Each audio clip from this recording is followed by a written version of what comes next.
Қайырлы күн достар, міне бұл мотор мен статор ортасын жалғап тұрған шестерналар. Енді біз алдыңғы видеода тоқ жолдарының қалай жұмыс жасайтынын қысқаша айтып өттік. Енді бүгін осы динамоны қалай шешу керек және мына статордың ролі туралы айтып өтейік. Бұл статор алдыға қарай моторды бірге айналдырады өзімен бірге. Ал мотор оталғаннан кейін бұл шестерна бос қалады.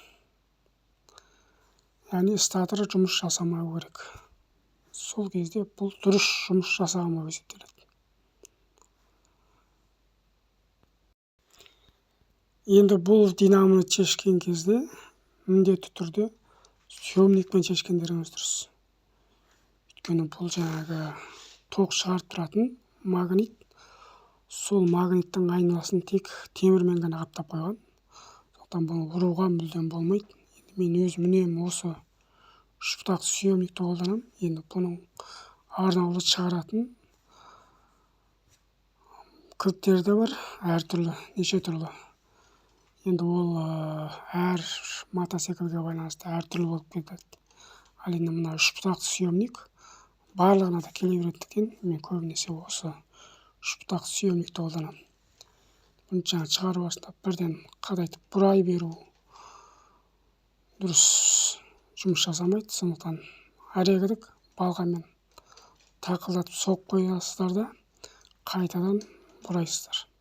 Сол кезде ғана магнит өзі атып шығатын болады.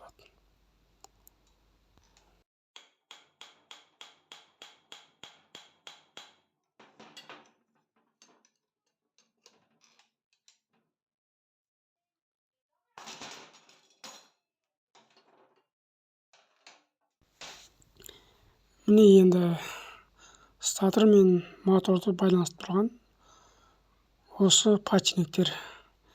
Енді бұл көп подшипникті деп айтамыз әдетте. Бұлар 175 кубтан жоғарғыларда болады. Ал енді 150 кубтан төменгілерде ұшақ подшипник болады. Осы статордың шестернасы мен моторды байланыстырып ұстап тұрған жерде подшипниктер. Енді бұл магниттің айналу бағыты көрсетіп қойған, әрі бұдағы метка. Көп кісілер айтады, менікінде Т деген жазу жоқ деп. Т деген жазу барлық моторда болады.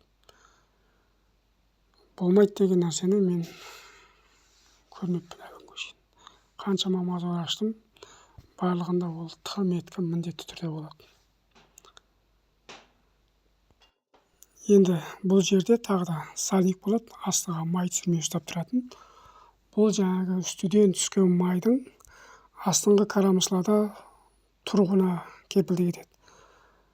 Бұл астыда динамода май болмайды деген сөз білдірмейді. Қытайский мотоциклдердің динамосында арнаулы май тұрады, және май өткізіп тұратын арнаулы өзінің жолы бар. Енді бұл сальниктің размері ішкі диаметрі 34, сырты 50, қалыңдығы 7.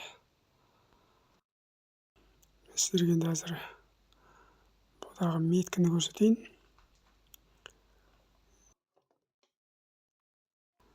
Штанговый мотордағы зажигание деп айтамыз ғой. Коленбалмен осы үстідегі поршень қосындағы зажиганиясы. Бұлар осы нөлде тұру керек. Астыдағы шестернадағы нөл мен үстіңгі шестернадағы нөл бір-біріне тура келіп тұру керек. Сол кезде ғана бұл дұрыс зажиганияда тұрған болып есептеледі. Енді бұдағы жаңағы көп кісілер мотор ашқанда сұрап жатады. Поршень гильзасымен қосып ауыстырдым, сол кезде зажигания өзгере ме деп. Көбісі поршень гильзасын қанша ауыстырсаңыз да бұдағы зажигания өзгермейді. Бұл кездегі тек моторды коробканы ашқан жағдайда, немесе осы үстідегі мына шестернаны алған жағдайда ғана зажигания өзгереді. Соны ауыстыратын болсаңыздар, міндетті түрде зажигания қарайсыздар.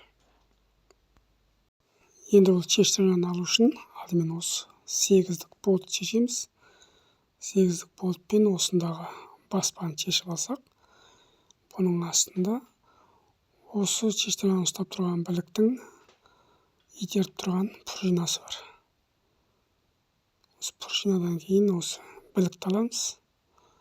Білікті алсақ, шестернамыз бос қалады.